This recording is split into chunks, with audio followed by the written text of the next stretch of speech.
Good morning. This is the video lecture for Race, Gender, Media, Chapter 7. And there are lots of possible ways to talk about today's readings. And again, I'll hold each of you responsible individually for knowing the basic content of the readings. Here, what I'm going to do is pull out a theme that seemed to run through all the readings and is really important when we talk about diversity in the media. That concept is power. But first, we're going to need to talk about how the media represents groups using archetypes and how archetypes are different from stereotypes. So a stereotype might be that Black women are poor and lazy and have a lot of babies with different men. If you put all of that together and put it in a lot of popular media, it becomes the archetype of the welfare queen. And the welfare queen can be used in media as a shorthand. We all understand quickly, without having to need all the details, exactly who she is and what her story is. And so you'll see a lot of these archetypes used in the media. You also see archetypes in all sorts of media, including books, magazine stories. Basically, anytime they want to be able to tell a story without needing all of the characters to be fully explained every time. So some archetypes that are listed in your reading are the welfare queen, the evil stepmother, the pimp, the dragon lady.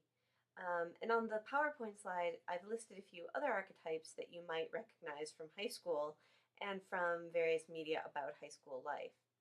One of the questions on your weekly response asks you to come up with 5 more archetypes that are not listed in the reading, nor on the PowerPoint slides. And so the way to come up with these is think of character types that you see over and over again, that if you were describing a movie or a TV show to a friend, you could just name the type without going into all the details about the character's personality and situation, and your friend would understand right away. So, once you have the character, like groups of people being represented by single characters using archetypes, then you can start looking at the power dynamics that are manifested in the media you're looking at. And so power is a really complex concept. There are whole graduate school courses dedicated to this concept. But for our purposes, what we can do is we can use money and other resources, privileges, status, the ability to make decisions for yourself and for others as proxies for power. So we can sort of measure how much power people have by how much they have money and access to school and privileges to be able to do things and status.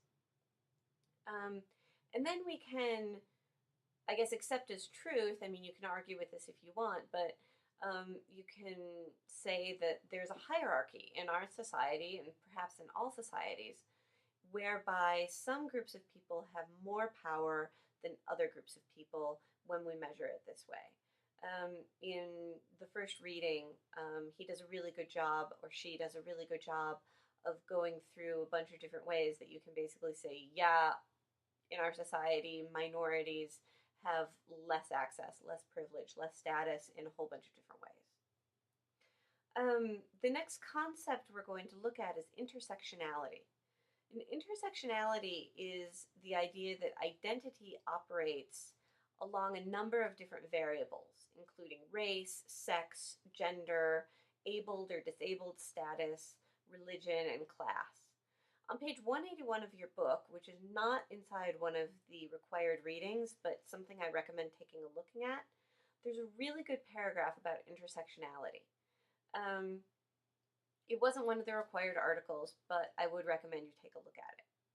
And so if you think about it, all those aspects of your identity are interconnected, and they only make sense when taken together. And they also only really make sense in the context of the way society interprets them and in a momentary context of who you're interacting with. So for example, if I take myself, Being an educated white woman means something different if I'm in a room with a bunch of college professors who mostly happen to be men, if I'm in a group of working mothers who represent different points on the socioeconomic scale, if I'm in a police station filling out a report about my house being broken into, or if I'm in a soul food restaurant in Detroit. So if you think about all those different scenarios, I might still be the same educated white woman, but what that means vis-a-vis the people I'm in the room with will change. And so that's kind of what intersectionality gets at, is that I'm not just white, I'm not just a woman, I'm not just heterosexual, I'm all of those things, but what that means at any given moment is sort of shifting sand. Now, if we think about dominance, there's only one perfectly dominant combination. But there are almost limitless subservient combinations. And a lot of what media about minorities and diversity is about gets to the dramatic tensions in stories around which combinations have a marginal advantage over which other combinations. So, is it better to be a white gay male or a white straight woman? Is it worse to be Black or Latino? How hard is it exactly to be Black and gay? And what if you're poor too? Usually, popular representations don't play around with too many of these at a time because complexity usually doesn't have the broadest appeal. And again, when you're working with archetypes, there's necessarily some oversimplification going on. You're taking out a whole bunch of details and a whole bunch of things that set different people apart from other people and sort of lumping a whole bunch of people together and then throwing that into a narrative device. So even the examples I just gave are super simplistic. When I talk about better or worse, like what that might mean in any given movie or television show or book or magazine article will change. But a lot of times, if you start looking at things this way, you'll see that there's a power dynamic going on about how the intersections of our identities change our experience, especially when we're running up against intersections of other people's identities.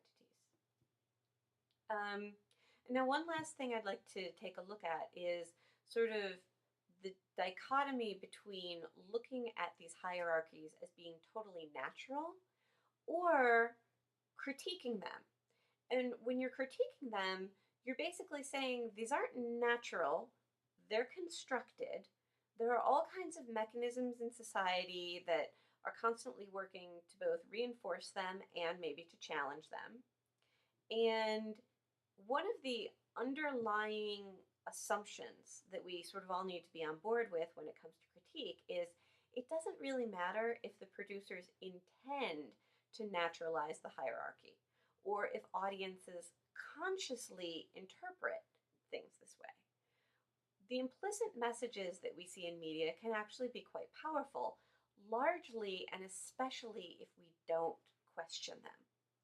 If we're questioning them, especially because they're very obvious, then people have a chance to counter-argue and might actually be tempted to upend the system. But if we're not questioning things and we're just sort of going along and taking things for granted and not really critically engaging with them, then we're more likely on some level to sort of accept the underlying assumption that the power hierarchies that are going on are in fact natural, just the way things are, common sense, and probably maybe even desirable.